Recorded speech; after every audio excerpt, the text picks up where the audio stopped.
देखिए, ऐसा नहीं है कि इन पुस्तकों को लाल पीले कपड़े में बांधकर और आराम से रख देना है और दिन भर उनकी पूजा करना है, सुबह शाम आरती करना है, दीप दिखाना है। ये करें तो बहुत अच्छा, लेकिन यदि ये न भी करें, वरन इन पुस्तकों को खोलकर अब कैसे पढ़ना है?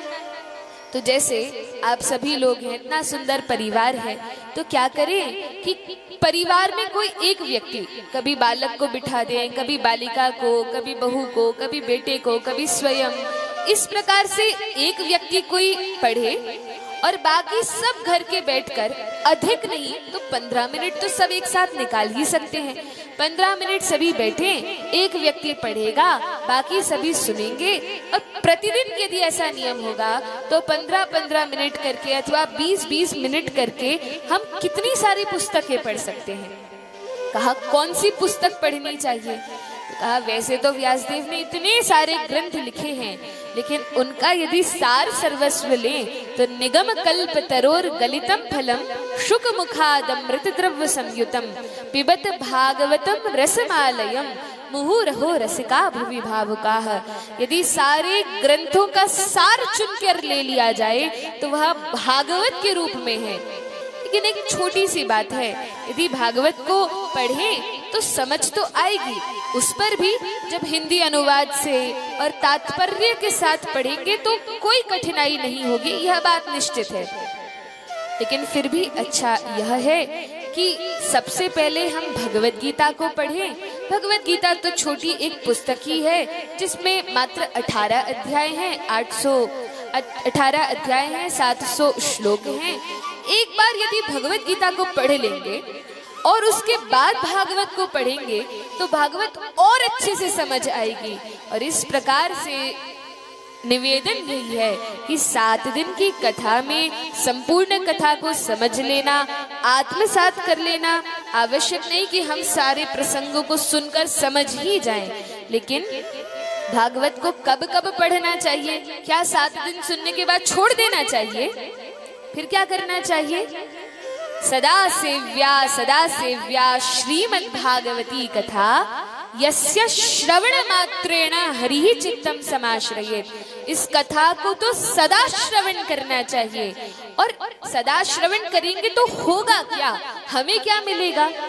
तो कहा यस्य श्रवण मात्रेण, जिसका श्रवण मात्र करने से हरि ही चित्तम समाश्रयेत्, जो अखंड ब्रह्मांड नायक हैं, सर्वेश्वर भगवान हैं, जिनको प्राप्त करने के लिए जीव भगवान की भक्ति करता है, वे भगवान श्री कृष्ण, वे भगवान श्री हरि हमारे हृदय में आश्रय ले लेंगे।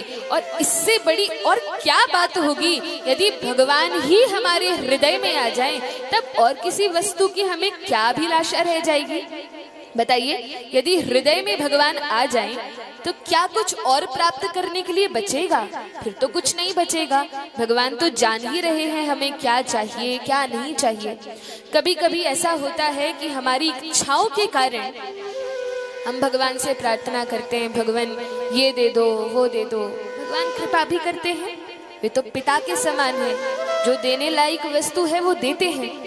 लेकिन हमें मांगने की भी अधिक आवश्यकता नहीं है। जैसे हमारे माता पिता होते हैं तो क्या उनसे बोलना पड़ता है कि पिताजी अब मेरे पास वस्त्र नहीं है, मुझे वस्त्र दिला दो, पिताजी मुझे भूख लगी है, खाने के लिए कुछ व्यवस्था कर दो? क्या कहना पड़ता है बच्चों को?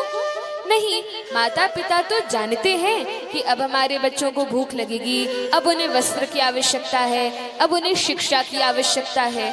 तो जो भी उनकी आवश्यकताएं हैं माता पिता बच्चों के बिना कहे भी पूरी कर देते हैं। लेकिन कभी कभी जो बच्चे होते हैं वे लड़ाई करते हैं, खूब रोते हैं, नहीं मुझे तो यही खिलौना चाहिए, मुझे तो यही वस्तु चाहिए। तब माता पिता समझाते हैं ना कि देखो अभी तुम्हारे पास इतना सारा सामान है और अभी मत लो। या बच्चे कहें नहीं मुझे तो यही खाना है, इसी ठेले से खाना है, तो माता पिता समझाते हैं कि देखो ये ठीक से नहीं बनाते, खाओगे तो तुम्हारा स्वास्थ्य बिगड़ जाएगा। समझाते हैं, दिलाते नहीं है। बच्चा रोए तो कभी कभी रोने भी देते हैं, लेकिन यदि वह वस्तु उसके लिए ठीक नहीं है तो माता पिता अपने बच्चे को नहीं देते।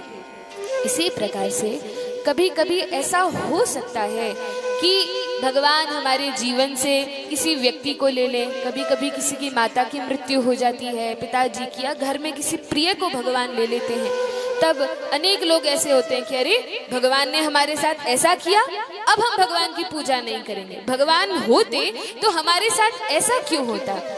लेकिन भगवान जानते हैं कब किसके साथ क्या करना है। हम भगवान का भजन करते हैं और भगवान को पता है कि मेरे इस भक्त को कब क्या आवश्यक है। भक्त तो हठ भी यदि करते हैं तो कृष्ण कहते हैं भले ही ये व्यक्ति मुझसे ये मांग रहा है, लेकिन मुझे पता है इसको क्या देना है क्या नहीं देना। कृष्ण कहे आमा भजे मागी विषय सुख। कृष्ण कहते हैं मेरा भजन करता है और विषय वासना की चीजें मांगता है, विषय सुख मांगता है। लेकिन ये मूर्ख है, मैं थोड़ी मूर्ख हूँ, मैं तो इसको वही दूंगा जो इसके लाभ की वस्तु होगी, अन्यथा और कोई वस्तु मैं इसको प्रदान नहीं करूंगा।